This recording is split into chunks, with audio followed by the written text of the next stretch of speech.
Imagine getting a call from someone you trust. They sound urgent, stressed, maybe scared.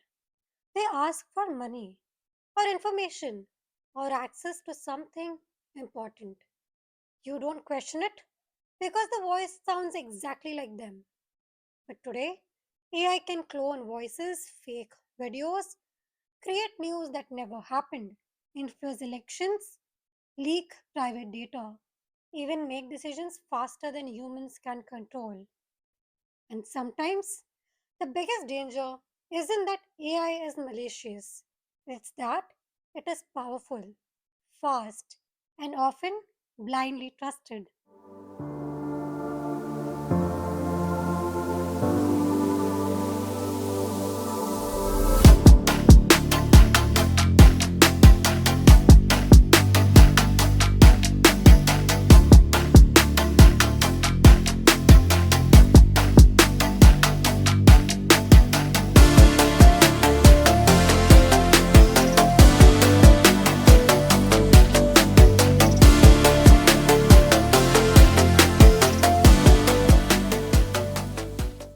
Hello, everyone, and welcome to this week's Info Rush. I am Disha, I am Rudrakshi. and welcome to the finale of our series, What in the World is AI? And this is episode 6, AI and the Chamber of Secrets. So, let's dive into our very first chamber. AI can now clone voices and faces using surprisingly small amounts of data. Oh, In 2024, a finance employee in Hong Kong transferred nearly $25 wow. million after attending what he believed was a real video meeting with company executives. Oh my god. Yes, and every single person in that meeting was AI generated. Wow, that's crazy. We have also seen deepfake images of Mhm. Taylor Swift Right. used in scam I've seen it. advertisements, which proves two things. People trust familiar faces, Right. and scammers apparently have excellent pop culture awareness. Ahead of us always. I feel personally the simplest defense is verification. Create emergency safe words with your family members and always call back using trusted numbers and not any unknown number. So, moving on to the second chamber. Mhm. AI has made misinformation faster and more believable. Before Slovakia's elections, a fake audio clip of a political candidate discussing vote manipulation spread Ah. widely online. In the US, robocalls mimicking President Biden Mhm. tried to discourage voters from voting. And honestly, misinformation spreads online faster than group project rumors spread in college. No matter whatever influence you have, it can be extremely dangerous. So you Yes. all have to be careful while listening to it. And also, as an institution, everyone has to be extremely careful with what data is being shared. And there has to be some kind of a watermark Hmm. to ensure that this data is coming from a reputed Hmm. source. Exactly. And I feel that we need to adopt zero trust scrolling, Mhm. honestly. If the content is shocking or emotional, just pause, take a minute before sharing. Now, moving on to the third chamber. AI systems are extremely data hungry. Clearview AI built facial recognition databases using billions of scraped social media photos without consent. And in 2023, a technical issue briefly exposed ChatGPT users' chat histories, which is a reminder. Maybe don't treat chatbots like your therapist, lawyer, or a diary. All right. And I think we all are so available on social media today. Like Hmm. some place, like maybe Facebook, if not Facebook, Instagram, if not Instagram, your LinkedIn. Hmm. It's all available on the internet. Exactly. So wherever possible, Avoid sharing sensitive personal information. So I remember when I was a kid, my dad told me that whenever you're posting something like on Facebook, do not add your family members. There Hmm. used to be an option of, father, mother, and all those things. Hmm. Do not add that because those things can be trained, and today's systems are so fast that they can actually Yeah. trace you back to who you are and who your relatives are. Yes. Exactly. The Chamber 4. Cybercrime has upgraded itself with AI. Tools like Worm GPT allow criminals to generate perfect phishing emails and malware code. Attackers can now sound like your boss, your HR, or that one colleague who always emails at 2 a.m. Right. So I feel it is very important to authenticate multi-factor authentication. So I'll Hmm. just explain what it is. So layer one is just your passwords. Hmm. Sometimes there is also an additional authenticator app wherein you can select whether it is you or Hmm. not, because again passwords can be stolen. So it is an additional layer that everyone has to add into their systems. And another things I feel like while we work, our managers and uh, the HRs keep telling us that if you receive a call or any messages from the senior leadership, Hmm. take it with a pinch of salt. So you have to be Yes. extremely careful about it. Yes. Now, the fifth chamber leans on bias and discrimination. AI learns from historical data, and history isn't always fair. Amazon once developed an AI hiring tool that unintentionally downgraded resumes associated with Mm-hmm. women. And we don't know, it still might be happening with so many other companies, True. you know. It's good that they identified it early on. Exactly. Facial recognition systems have also shown uneven accuracy across different Hmm. skin tones. And biased AI doesn't just hurt feelings, it can impact jobs, loans, and justice systems.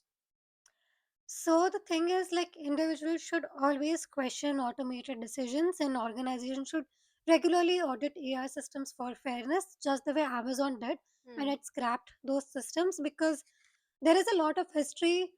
Some places it has been documented well, and some places it has not been documented well. Hmm. And AI have been trained on those systems. Like humans, it doesn't understand feelings, or it doesn't even know how the scenarios have shifted. So it becomes very dangerous for the systems to learn on that history. And no, let me tell you, it is not a fall that people actually put into the systems. It's not a deliberate thing, but it has just happened over the period of time. So be extremely careful. And I think a lot of companies are using AI systems for a lot of important things today. Hmm. So they should always verify the systems well, ask where the data has been trained on, Hmm. and has this been regulated well in advance. So that is something that even people working in on all stratas of life in any division, marketing, finance, HR, Hmm. any, you have to be extremely careful and be aware about the AI systems on in the world. Yes, absolutely. Chamber 6. AI can be confidently wrong. A New York lawyer once submitted AI generated legal cases that completely didn't exist, which I imagine was a very Yes, awkward courtroom the other moment. suits. Ah, yes. There are also emotional risks. In Belgium, reports emerged of a man who developed Oh, dangerous emotional dependency after long conversations with an AI chatbot. yeah, that is really dangerous. So Yes. please treat AI as an assistant and not as an authority. An emotional AI tool should support mental health, not replace real human connections. Organizations should also include crisis response protocols in AI Yes. companion systems. Governments, especially, should create safety standards for emotionally interactive AI. So nowadays, ChatGPT, if it feels that it is going to an extent which is dangerous, it Hmm. starts giving you helpline numbers. And I would like to reiterate this one statement, the one concept that we had introduced in the very beginning of this series. If you if you train the model, so the model is, it's just, it is looking at the patterns and then predicting stuff. If you tell it that, if you tell the model again and again that fire is safe, it will Right. think that fire is safe. It will automatically think that fire is safe based on patterns. But humans, they will feel it and then they will interpret things, Correct. unlike a machine. So whatever has been happening recently, this is a very Hmm. sensitive topic. So that is why I feel, as you said, that you should just be very careful while using these tools when it comes to emotions, especially. Right, and another thing I would like to tell, especially the parents, Hmm. what your children are talking to with these systems. Hmm. Keep an eye on that. I'm not telling you to invade their privacy. No, that is absolutely wrong. Hmm. But also keep an eye because kids are still in the learning stage. Their brains are developing and they can easily be influenced by systems. Yeah. And trust me, AI is extremely convincing. So be Yes. careful with what even you do, what your kids do, what your friends are going through, and always be in touch with people now, even more than before, Hmm. because we are becoming more isolated with all the systems around us and we spend a lot of time on that. Please always have a human connection around you. Exactly. Sliding into chamber 7. AI is changing jobs faster than companies are updating job descriptions. True. The recent Hollywood strike highlighted fears of AI replacing actors and Mhm. writers. Companies like Amazon and Salesforce have slowed hiring in some roles due to automation potential. Right, and the recent Anthropic Claude's news, the Claude co-work has taken over the world by storm. All the Hmm. IT stocks falling and whatnot. It does have the ability to do the job of an entry level coder, do the testing with great efficiency and at a very fast pace. Humans need sleep, machines don't. They Yes, can work for 24 hours. So I feel exactly. individuals like us and everyone should keep learning and become more creative in fields and have better logics rather than just doing automated things. Hmm. Although your jobs, the thing is AI won't ever take away your jobs will evolve. So your jobs will, it will change. What you do today you might not be doing it tomorrow, but you will Hmm. certainly have something new to do. Yeah. That is what AI will do. You can have something new to do always in your Yes. life. Moving on to the hazy chamber 8. AI also has hidden environmental costs. Tech companies like Microsoft and Google have reported massive increases in water usage to cool AI data centers. Training large AI models consumes enormous amounts of energy. So, yes, your AI generated Bollywood avatar might have had a carbon footprint. And this brings me to the point why we are doing all this podcast to make you all aware is you should also know the hidden cost behind all the models. So wherever possible, try to use a smaller model. You don't have to use larger models Can you everywhere. give an example? So for example, if you just want to do a small text extraction task, you Hmm. can use a smaller model like Gemini Flash. Hmm. It is a Gemini Flash 2.0. These are smaller, lightweight models. Hmm. If you want to do something heavier, you can go for GPT 5.2. I think latest is Claude 4.5, if I'm not Hmm. wrong. So these are some of the models that you can use. Hmm.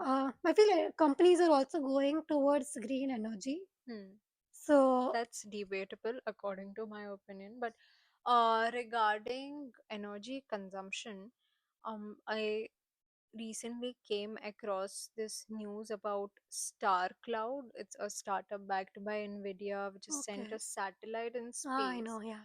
So it's a trying to trying to incorporate a space based data center, so which Interesting. is expected to reduce energy costs by 10 times of what is being consumed right of what is Mm-hmm. costing right now, and also it's expected to consume less energy. That is interesting, like the Yes. not using the resources on the earth, but even looking outside in the extraterrestrial space, how we can Yeah. utilize that. It's really Yes. Interesting. good. I mean, it shouldn't be polluted, but I feel it's a very good idea that companies are. The world is going towards a very creative and innovative direction. Yes. So it's So it really will be actually interesting to see how correct. this pans out. Yeah. Finally, the Chamber 9. The biggest question remains: who is responsible when AI causes harm? Companies like Deloitte have faced penalties linked to flawed AI usage. Remember the case wherein Deloitte had to refund Yeah, $440,000, to I the think. Australian government. Yes, Yeah. around that amount, Mm-hmm. uh, due to AI errors in its report. If an artwork is created using AI, who has the rightful claim to it? Mm-hmm. The company that trained the AI, the person who used the tool, or the original artists whose work inspired the model? Now, all of us might say the latter, original artists whose work inspired the model. But at times, it's not that straightforward. Mm-hmm. And often AI systems operate as black boxes, meaning even developers don't fully understand every decision. So that Correct. is where it's not that simple, as I mentioned. Absolutely well said. And individuals must stay skeptical and ethically responsible while using AI. Governments especially must uh, cooperate internationally because AI risks don't respect borders. This is why you see serious public warnings from researchers and industry leaders about advanced AI risks, and why international summits like the UK's AI Safety Summit made headlines Yes. recently. The world is trying to catch up to a new technology that doesn't wait politely.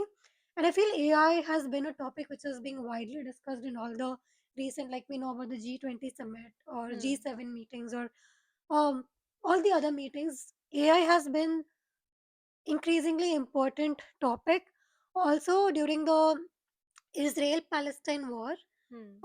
it brought new attention to how AI can be used for defense systems Hmm. Yes. because AI is brutally fast and Hmm. it can work against humans because humans do not work with that precision and do not have that overview of what is happening. But Yes. AI systems can do that. So Yes. even when it comes to military and defense, people should look at AI in both the ways, positives as well as negatives, and there has to be a tight control like the way there is for nuclear systems. Hmm. AI also needs to be regulated in a very similar fashion in my opinion. So the Chamber of Secrets isn't one monster. It's some stealing money, some stealing truth, some quietly stealing privacy, jobs, or even peace of Hmm. mind. And the point isn't to fear AI, it's to stop treating it like magic. Because magic is what scammers sell. Right. Technology is what we regulate, secure, and use wisely. And honestly, that shift from wow to wait, verify, that's not pessimism, that's maturity. Very well said. That's how every powerful technology grows up. From a dream once crushed to a technology changing the world, today AI did come a long way. So, what is next? The rise of agentic AI, which is already here and is not a chatbot that talks but a system that does. Books the ticket, sends the email, pays the bill, ships that work, or intelligent automation that is changing our homes while you sleep, or maybe say self-driving cars, or the sci-fi robots that we saw in movies till now. Which can actually come to life. You never know. Will we reach it soon or never? No one would know. Only time will tell. Till then, keep listening to InfoRush. Stay curious, stay skeptical, and log out smarter.